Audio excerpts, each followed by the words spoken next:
Up next, from the grandest of theaters, an oversized fun. To real people keeping history alive in their own way. On Route 66, you never know what or who you'll discover next. So 66, can you believe it, Mama?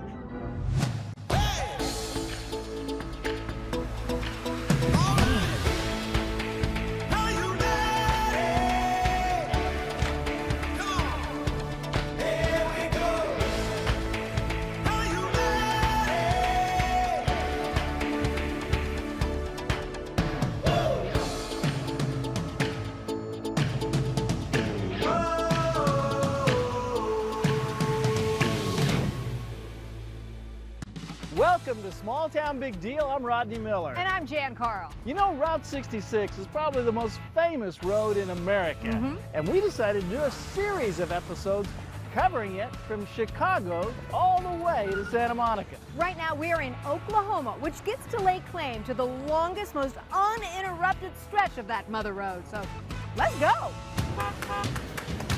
Leaving Kansas, we head into Oklahoma's 375-mile stretch of Route 66 adventures. We pass through Commerce on our way to our first stop, Miami. And that is the correct Oklahoma way of saying the town's name. A must-see here is the beautiful Coleman Theater, where director Danny Dillon and his staff helped us see that this isn't just a beautiful structure, it's a presence and strength in the community. I'm like blown away. It reminds me of the Fox in Atlanta. How did this come about? Well, George Coleman made a contract with the top vaudeville traveling act, but he had to promise them a theater like they were used to performing in Atlanta and New York City. So this place was open for business in April of 1929, and it has never closed its doors. Wait, it's never closed its doors? No. But there were some dark days.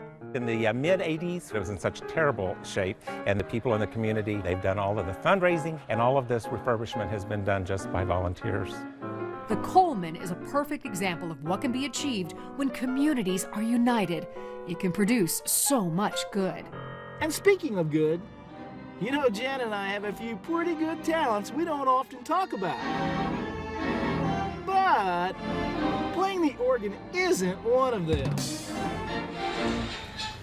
It's now time for an iconic Route 66 lunch, and I'm thinking this stop could be named for Rodney. Well, I am crazy for hamburgers, and Wayland's were superior. How long have you owned this restaurant? I've been here for 47 years. Wow. Got back here in 1973. Great hamburger. Well, thank you. This is third one. Everything here is made to order. The nostalgia is free of charge. Next, a very rare 9-foot wide stretch of road known as the Route 66 Ribbon Road, or the Sidewalk Highway. So legend has it that when they went to put this road in, they only had enough money to go either the full distance across the county at half the width, or they could have gone half the distance at full width. This is what they arrived at. This is the original asphalt and the original concrete. In the entire country, this is the only place you're gonna find a 9-foot wide sidewalk highway anywhere. Back on the 2-lane in Afton, the Avon Motor Court, built in 1936, still has 3 of the remaining cabins standing. It's a favorite photo stop among Route 66 road warriors today. After crossing this beautiful bridge in Chelsea, a field of totem poles and other unique art is waiting just 4 miles off Route 66 at Ed Galloway's Totem Pole Park in Foyle, Oklahoma. An expert woodworker and artist, Mr. Galloway taught woodworking at a nearby orphanage until he retired to this land. Standing at 90 feet, it's here he built the world's tallest concrete totem pole, as well as smaller ones and unique furniture. He also built a fiddle house for all of his beautiful violins. Each one is crafted from a different type of tree. There's even one built of poison oak. I wonder if musicians are just itching to play that one. We've had all 50 in the United States and 72 foreign countries. So I've met people from all over the world that walk in this door, and it's just amazing. Ed Galloway's creative legacy lives on for the world to enjoy. If you think a 90-foot tall totem pole is cool, how about an 80-foot long whale? In Catoosa, Oklahoma, you can't miss this smiling blue Route 66 icon. Its creator, Hugh Davis, the director of the Tulsa Zoo for 34 years, built his most famous animal as an anniversary gift for his wife, Zelta. Soon, they expanded their family fund to the public. With all your years here volunteering, what do you see on the faces of the children? Magic. If they could step sideways just a little bit, they could step into the 70s, where it was a more peaceful, calming time and people weren't afraid to follow their dreams and their passion. People will look back on these times and say, gosh, I wish we could go back in time. I wish we could go back in time. I love the fact that he just thought, Yeah. I can do this, and Yeah. did it. That's a lot of what Route 66 gives you when you travel the historic byway. It's a step back to a simpler time, a time of if you can dream it, you can do it. So back in the day, there was a diving board on top of it. It's a good reminder of what we can be if we try. Stay right there. We'll be back with more big dreams and giant surprises on Route 66. But first, can you guess what event drew crowds and cameras to the 9-foot ribbon highway of Route 66 in 1928? Was it the All-American Soapbox Derby, the Bunyan Derby, or a parade for the newly elected president, Herbert Hoover? The answer when we come right back.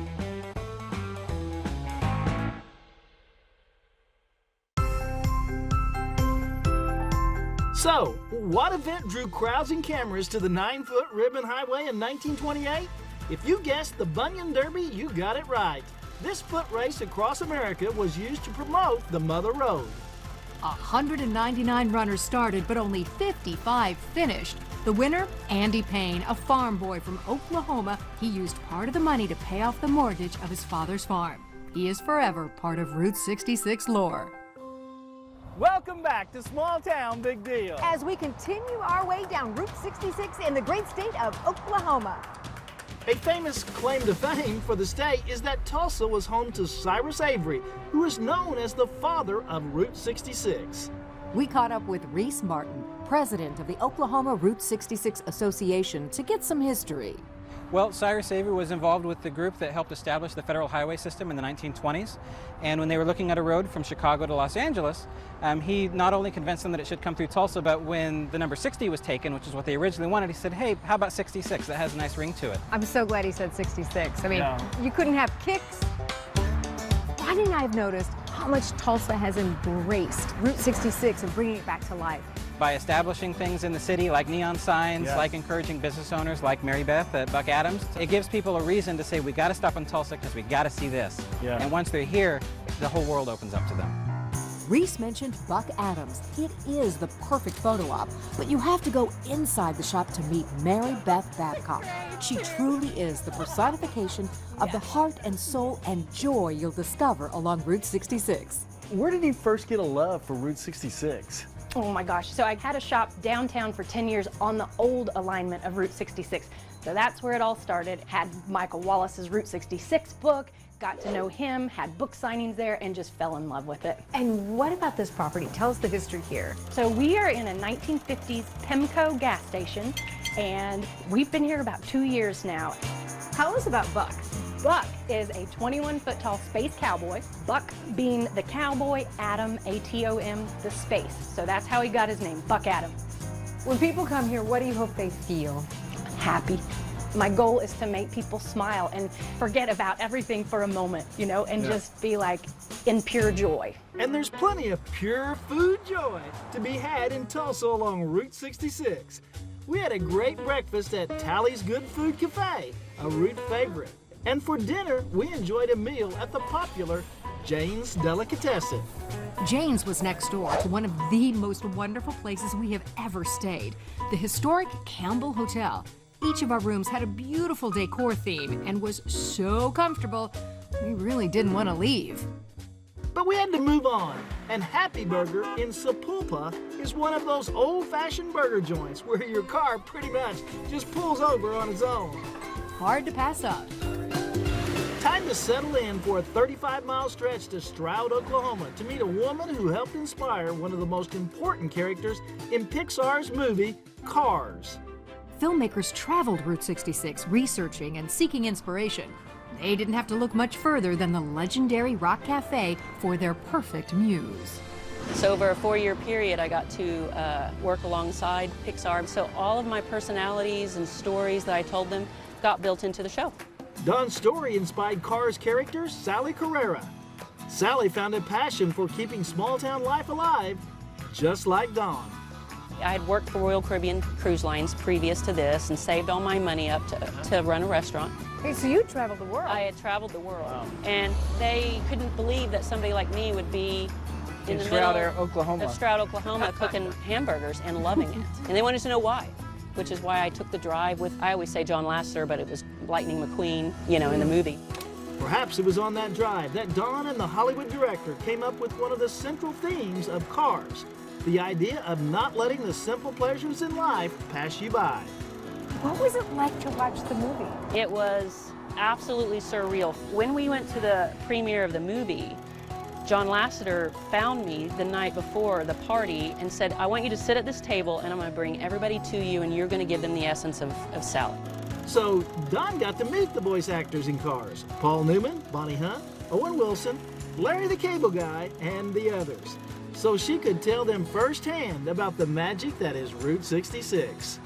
John Lasseter said, tomorrow night when you show up, I want you to know that you are Sally. And so I'm watching it. When it gets to the part where she's driving, I just start crying. They just told this story in real life. And there were so many people along Route 66 that was afraid that Disney was going to misportray, you know, what Route 66 was, and they nailed it. There's no doubt Dawn and Cars both have a way of reminding us that life begins at the off-ramp, especially on Route 66. When we come back, we discover mythical creatures who call Route 66 home. Tour a round barn and meet a square peg, better known as the hillbilly hoarder of the Mother Road. Can you believe it, baby boy?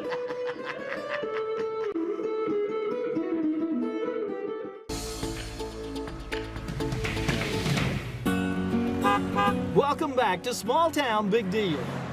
Our Route 66 Oklahoma adventure has us rolling into Arcadia, where the only round barn on Route 66 stands proudly at over 100 years old. Retired Dr. Gilbert Parks worked at this barn when he was a kid, and he's still young at heart. He rides his horse to the barn where he volunteers now as a historian. I put a lot of hay in a lot of barns when I was a kid. Now my question is, how many bales of hay will this barn hold? We put up thousands of bales in here.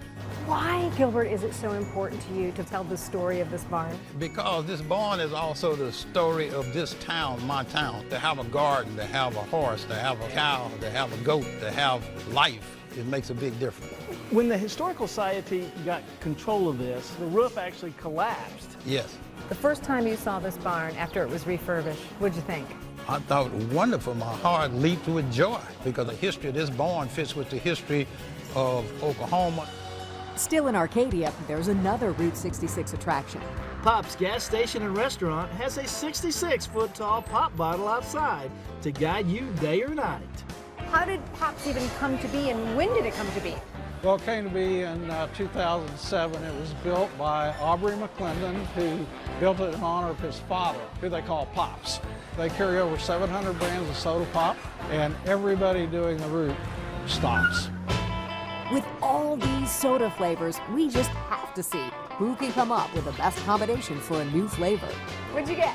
My favorite diet root beer, Georgia Peach Coke. I gotta have a Route 66 soda.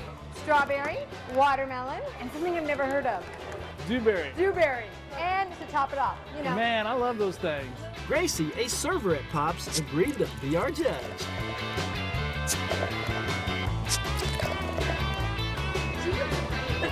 I kind of am. I'm not gonna lie. That's actually really good. Definitely that one. There you go. Would you ever hire Jan to come here and work and mix flavors? Probably not. Okay, you won fair and square, so you can have the rest of my gold. Oh man, this is a great prize. So we are coming up on the William H. Murray Bridge. It's hard to even imagine how many Route 66 travelers have been on this bridge. Tons. The bridge behind us was built in 1933 and is the longest pony truss bridge on Route 66. It's almost 3/4 of a mile long. It's also important because it was immortalized in the classic 1940 film, The Grapes of Wrath. From a film that told the story of struggles on Route 66 to a lady who overcame her own, Lucille's service station epitomizes the spirit of the Mother Road. Lucille was known as the mother of the Mother Road. She was here from 1941 all the way until her death in 2000. She raised a family of 3 children in this building behind us. It's also doubled as their home and business, and she would help people along the road that were destitute. And just down the road in Weatherford, a new Lucille's restaurant is open on Route 66 to serve today's travelers, in honor of the woman who did that so well. Next, Elk City, where Melody Murray joins a new generation of Route 66 attraction owners, creating modern history with her unique Bazaar on 66 store. What inspired all of this for you? Literally just landed in my lap out of nowhere, and I've always wanted to make a store, so we went with it. We created the Bazaar just to have fun. Now tell us about the miniature horse. This is Hope. She is a therapy pony. She does therapy for elderly people at the nursing home. She does therapy for the kids at the school. She delivers pony grounds. Today she's just up here. She decided she wanted to be in a movie. We said, we don't know about a movie, Hope, but let's go for TV. If you think Bazaar on 66 is unique, just hang on to your hat for what you will find in Eric, Oklahoma, a Sand Hills curiosity shop. Hey, come on in here, guys. Well, I want to tell you right now, there's no rules, regulations, or government policies in my building. This is quite a shop. No, I'm not a collector. Me and my wife set this up. This is our set for our mediocre music program / insanity at its finest. Harley is his own man and a legend on Route 66. Yeah, you're gonna love it, baby. Before she passed away, his wife Annabelle was his partner in welcoming travelers to a fun, crazy musical stop. Harley carries on the tradition for all who come his way.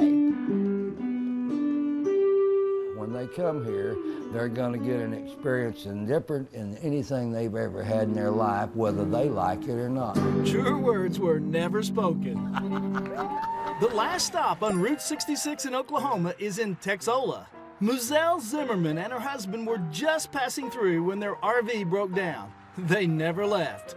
You'll find Muzelle at her Tumbleweed Grill, creating art or cooking up a good meal for travelers. Come on and get a burger with a stamp on it and meet one of the best cooks in town. This has been here through the Depression, through the Dust Bowl, so much. The people just loves it here and they don't want to leave. But leave we must. The Texas state line is in sight and we feel the road calling.